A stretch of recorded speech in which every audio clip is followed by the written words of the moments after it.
A great team win for the Giants in Denver, including a lot of strong performances by young players, future players for the Giants. Buster Posey joins the Giants ownership group and their board of directors. And the Giants director of pitching, Brian Bannister, we just learned, has not been with the team in person all season long. We'll get into all of it next. You are Locked On Giants, your daily San Francisco Giants podcast. Part of the Locked On Podcast Network, your team every day.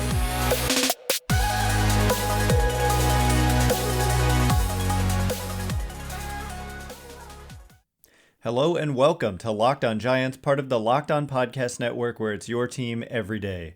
My name is Ben Kaspick, and on this show we provide daily episodes Monday through Friday, talking about the San Francisco Giants in a way that's data-driven and rational, but also simple, passionate, and accessible to all.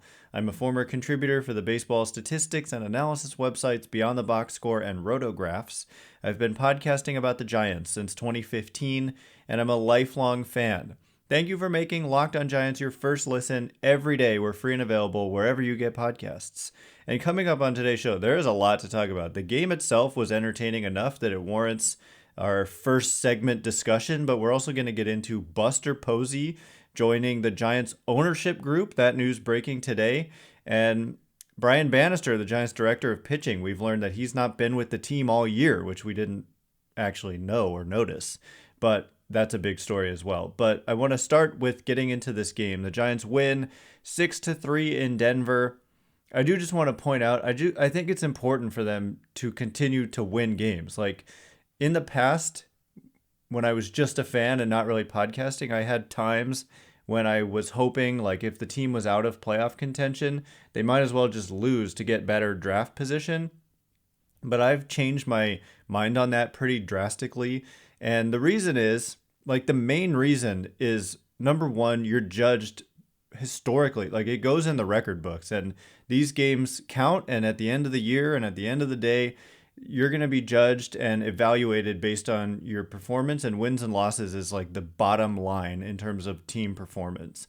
And so if you're Gabe Kapler and his staff, if you're Farhan Zaidi and the front office, you are not out here trying to hope that you lose games. And number two, the fan interest, right? You want to have compelling baseball games, even if you're out of contention. And these games the last couple of days have thankfully been compelling and very entertaining. And you're building towards next year. You're trying to gain some positive momentum going into next season. And also attracting players from the outside, free agent players, which this offseason is hopefully going to be a big one for the Giants in terms of finally making some substantial acquisitions from the outside. You don't want to go into an offseason 72-90 and being like, hey, come play for us. Look at us. The Giants won 107 games last year. This year, they're 71-77. So that looks a lot better than it did just when they were 69-77 and on the brink of losing 2 days ago. So they would have been 69-78. And all of a sudden it can get squirrely and you can lose closer to 90 games. But if you can make it more like a 500-ish team coming off 107 wins the year before, I think it starts to look a little easier to kind of explain away as just things didn't go right. We need to add these players from the outside. I don't know. I really think it's a big deal. You don't want to present a product that is just depressing and nobody wants to come here. You want to make this an attractive destination. And part of that is playing well down the stretch. And the Giants did last night. And a lot of what was so fun about last night is that it was kind of future pieces who were the key performers in this game, starting with Hjelle in relief. Hjelle, it was a bullpen game, so John Brebbia pitched an inning. I believe he's done nothing but pitch scoreless outings in like 7 opener roles. And so there's all this discontentment about the Giants using openers. But at the end of the day, I mean, John Brebbia, at least when he's filled in that role, has done well. And also, I do just want to point out, pretty much every team uses openers at times throughout the course of the year these days. So it's not just some gimmicky, like highly specified to like the Giants and a few other super ultra modern teams. Like every team is doing this from time to time when they have pitchers go down. And how about Tyler Rogers? 2 innings of relief. I was just looking at his numbers. Since he had a blow-up outing of a third of an inning against the Mets in late May, he's got a 2.75 ERA in over 50 innings since that time. So bullpen seasons are just so weird like that. You can have a couple of really rough outings, and it takes like the entire season to whittle down that ERA. But that's what Tyler Rogers has done, and now he's got about a league average ERA. But then Hjelle comes in and ends up just pitching extremely well in Denver. Just an impossible place to pitch, but he pitched well. The only run that he allowed while he was on the field was a solo home run. He did leave with a base runner on, and then Thomas Szapucki came in and allowed that base runner to score. But ultimately, the line for Hjelle is 4 innings, 2 earned runs, 3 strikeouts, 6 hits, no walks. That's the key. The Giants in this game, they only issued 2 walks to the Colorado Rockies. And that is a big key when you're playing in Denver. But for Hjelle, I mean, he's done this 3 times now in the last couple of weeks where he's followed up an opener. The first time in Milwaukee, he was sensational. The next time against the Dodgers, he was horrible. He got lit up against LA. And then this time in Denver, I'm just going to keep emphasizing that, he goes out and pitches beautifully. So a couple of great ones and one really bad one. Nothing in between for Hjelle in this role. And so on the season, he's got an 8.44 ERA, but the FIP is 3.61. The xFIP is 2.82. The expected ERA is 5.02. So the numbers are kind of all over the place here. I made this point on Twitter. It's really interesting when you look at his Ks per 9, strikeouts per 9. It's high, 10.13. League average is 8.50. But his strikeout rate is actually only 22.5, which is pretty much right in line with the major league average. So how does he have a significantly better than average Ks per 9, but a average K percent? Well, the reason is he's allowed so many base runners that there's more opportunities to strike guys out in a given inning. He's allowed a 463 average on balls in play. So there's been a lot of base runners is the answer to that question. So it's just a kind of neat little example of the superiority of strikeout percentage versus strikeouts per 9. So that's why we use strikeout like K percent on this show, because it is by far the superior of the two numbers. It simply says, what percent of hitters who come up do you strike out? And for Hjelle, it's about a league average rate here in 6 career Major League games, all coming this season. So there were other key performers in this game. Thairo Estrada had another good game with a couple of hits. Austin Slater coming off the injured list, his first at-bats since coming off the IL with that pinky dislocation. He had a couple of big hits and made an incredible sliding catch to end the game up against the sidewall in left field. Just an incredible play with the tying run at the plate. Oh, and David Villar also hit a home run, and Joey Bart had a good game. He had a triple taken off the board. It was originally ruled a triple, later ruled an error. I think it's the right call as an error, but he did hit a single and made a great defensive play on a tag play that ultimately didn't get overturned, even though I'm pretty sure that he was out. And then the bullpen just kind of stepped up, like I said, with all the guys I mentioned. And then Junior Marte got a couple outs in the 9th, and then Jarlin Garcia sealing the deal. So it's just an overall great win for the Giants. And coming up in just a minute, we're going to turn our attention, though, from this game to this huge news that Buster Posey, freshly retired, is joining the Giants ownership group. What does it mean for the future of this organization? We'll discuss it in just a minute. But first, guys, we all know that confidence can take you far in life, and that's especially true in the bedroom, especially when it's time to step up to the plate. That's where Blue Chew comes in. Blue Chew is a unique online service that delivers the same ingredients as Viagra and Cialis, but in chewable tablets and at a fraction of the cost. You can take them anytime, day or night, so you can plan ahead or be ready whenever the opportunity arises. The process is simple. Sign up at bluechew.com, consult with one of their licensed medical providers, and once you're approved, you'll receive your prescription within days. The best part is that it's all done online. So no visits to the doctor's office, no awkward conversations, and no waiting in line at the pharmacy. Blue Chew's tablets are made in the United States, prepared and shipped direct to your door in a discreet package. So if you could benefit from extra confidence when it's time to perform, chew it and do it. And we've got a special deal for our listeners. Try Blue Chew free when you use our promo code LOCKEDON at checkout. Just pay the $5 shipping. That's bluechew.com, promo code LOCKEDON to receive your first month free. Visit bluechew.com for more details and important safety information. And we thank Blue Chew for sponsoring the podcast.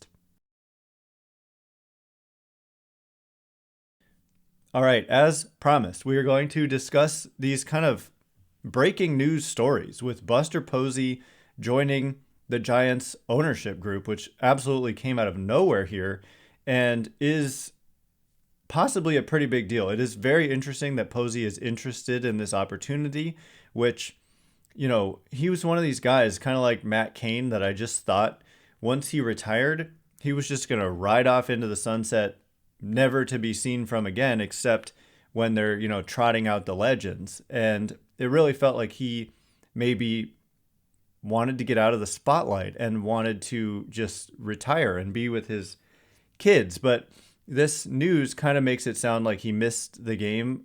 But it also is that he said that he was interested in this pretty quickly after he retired. So it's great for me, not for me personally, but I'm saying in my opinion, this is just great because Buster Posey is going to be a big part of this organization and not just in this kind of special advisor role. No offense to those who are in that role, but you know, you get former players or former coaches who kind of get pushed aside or they retire or whatever, and they stay in the organization in these advisory roles. But as Posey said in I think the piece that broke this story was in the New York Times, and he said, I don't want to just be on some press release and then you never hear from Buster again. And that's exactly what I'm saying. Like, I don't want to name names, but there are several former coaches who kind of fall into that category. And for Posey, I mean, this is a completely different deal. He's put his own money into the ownership group, and he has a seat on the board of directors, which was previously held by, you know, it was a 5-person board, and now it's 6. And the board apparently voted unanimously to have Buster on, and they're really excited about that. It's worth pointing out the Giants franchise is valued at over $3 billion, and Posey in his playing career made about $160 million. I don't have the exact number pulled up, but it was less than 200 million, significantly more than 100 million. But that obviously gets you nowhere close to the valuation of the franchise. So it's not like Posey is suddenly the majority owner of the team and he can just call all the shots. But it's not symbolic. He's putting real money in, and being on the board of directors is a big deal. He's going to have, he seems like what he wants to do out of this role is just to be where he is helpful. That's what he said. He said, I want this to be more of, this is where we need you. Can you go be in this area? Whether it's being an advisor for the front office, being an advisor on the business side. And Posey obviously brings a unique perspective to this role, and it is highly unusual. In fact, the Giants said it's the first time they've ever had a former Giants player be part of their ownership group. And also, you think about the animosity that exists just in general in this game between the owners and the players. And so to have Buster Posey in the ownership group and on the board of directors is a big deal and kind of a step, at least for the Giants franchise, in the right direction of having there be a bond between players and ownership. And so what an incredible bridge Buster Posey is. What an incredible resource he is. Apparently, you know, he had a say in the acquisition of Thairo Estrada. I'm not sure that they targeted him because of Posey, but Posey, the legend has it that Posey told this new front office, I think it was the new front office, when the Giants were in New York playing the Yankees and Estrada was there, we should go get that guy. That guy's a good player. That's what Posey apparently said. And Farhan Zaidi has also told the story of Posey having an influence on the decision to acquire Carlos Rodon. He said, what, we have a chance to get that guy? We should go get that guy. So again, it's not Posey calling the shots, but it's Posey being a sounding board, and he offers this unique experience that you don't typically get at an ownership level. And he's officially part of the team. So I mean, this is an official position. Posey made it clear it's not a front office position. So again, he's not out here making recommendations per se on players to acquire. He's not out here having a final say on players to acquire or not. So I think that's important.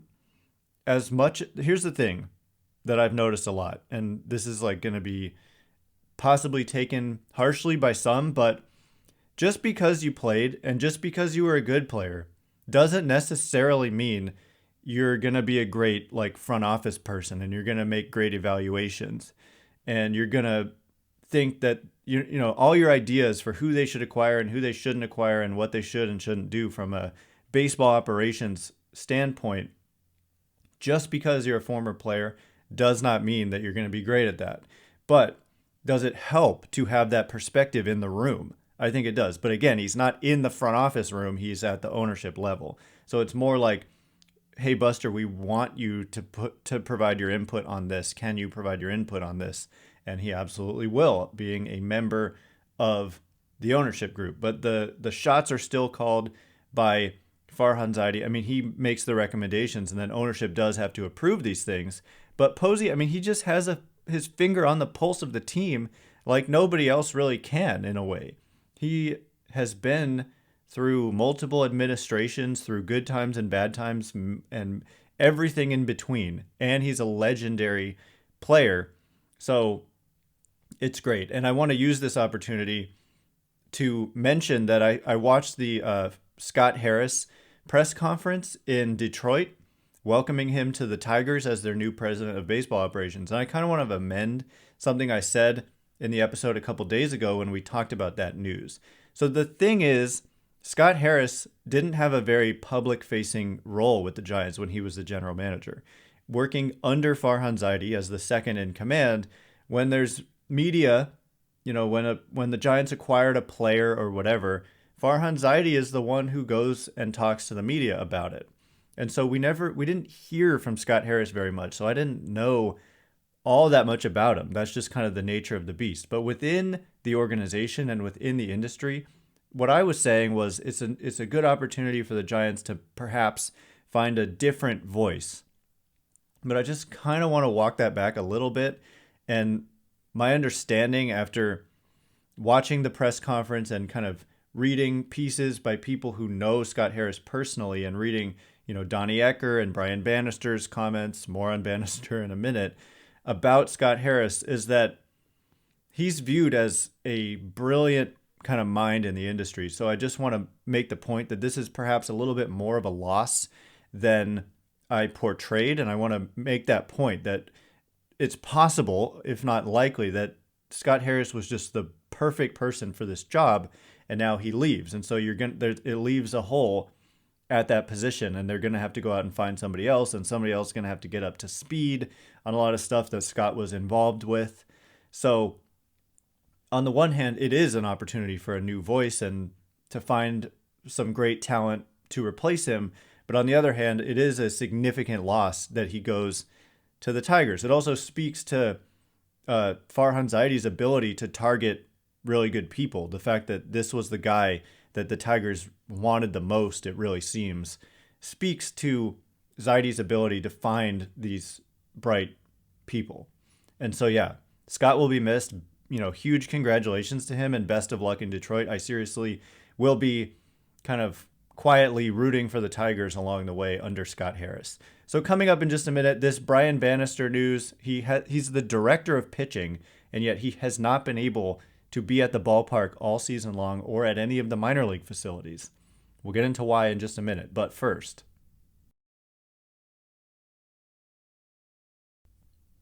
All right, as promised, breaking news today from Andy Baggerly in The Athletic talking about the Giants' director of pitching, Brian Bannister, who Baggerly breaks the news that Brian Bannister is not vaccinated, and so he has not been allowed to be on the field or in the facility. He has not been allowed at Oracle Park all season long, nor has he been allowed at any of the minor league facilities or even at the spring training complexes, I don't think. So the reason for that is that the league has a vaccine mandate in place for on-field coaches and personnel. I don't know exactly what the language is, but he's not allowed to be there as a coach. And that's a huge deal because he is the director of pitching. He's not just some assistant pitching coach who's replaceable. In fact, he's so irreplaceable that instead of firing him for this, it's a big deal when you cannot fulfill your most basic obligation, which is to show up and be there where you're supposed to be. But they view Bannister as such an important part of what they do from a pitching standpoint that they decided to instead keep him on staff and allow him to work remotely. And in the article by Baggerly, it talks about how Bannister lives, I think he said, in the East Bay. So they could obviously meet him off site. But what an inconvenience, right? For the players who have to go meet with Bannister. I don't know. Maybe they can meet near the ballpark somewhere. It's weird. And it's selfish on the part of Brian Bannister. I don't know what Brian Bannister declined comment. He didn't want to be a distraction was his reason given, according to Baggerly. But I mean, it puts the organization in a rough spot. At the same time, what I will say is that my understanding of Brian Bannister, it's kind of like the Donnie Ecker of the pitching side, is that he provides so much value that they do not want to let him go. And in this article, Zaidi talks about how he wouldn't kind of expand on the details, but did indicate that Bannister's contract extends beyond 2022. And so he's somewhat, I think what they're thinking is it's a huge inconvenience, and they wouldn't say it, but it's kind of a selfish act by Bannister this year, but that moving forward, it is, if not likely, is probably beyond possible and maybe even likely that this vaccine mandate will be lifted going into perhaps even the off season. It has not been extended beyond the season from what I understand. And that going into next year, perhaps almost certainly, I don't know, it won't be in place. And so it could become a non-issue and they could retain him and get back to business as usual. It is a big deal that this has been the case this year. He's working remotely. It is not nearly the same as being present at the ballpark, working with guys, going to minor league facilities, working with guys. He can't do any of that right now. But I look to, like, for example, Canada and that whole situation with the Blue Jays and teams going into Toronto. You had to be vaccinated to enter Canada.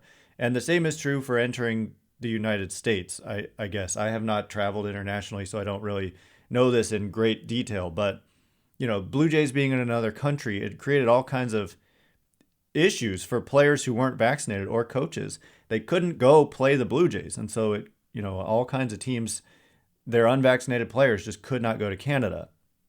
But Canada is lifting that mandate starting on September 1st or October 1st. I can't remember exactly.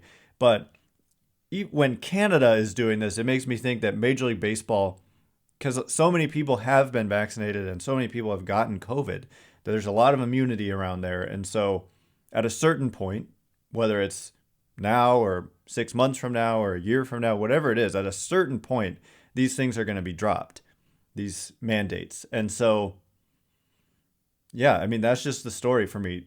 It's unfortunate, but soon enough, Bannister, they kept him because they think he's that important and people love him. And so I don't want to define somebody by one individual decision. From what I understand, people love Brian Bannister and players love working with him, and the organization values what he brings to the table from a work standpoint that much. And so I think that's fine, personally.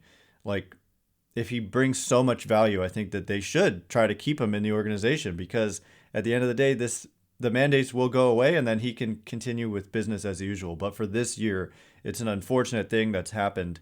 And look, the Giants have pitched pretty well. Their starting rotation has been pretty good. Their bullpen has not been as good, but certain other guys have started to have good performance. You've got Camilo Doval's breakout type season. So I don't know. I don't know how much of an influence this has had, but certainly some. and hopefully we can get back to business as usual and that he can just be a part of this organization continuing on. That's my take on it. Anyway, that is all the time we have for today. Thanks again for making Locked On Giants your first listen today.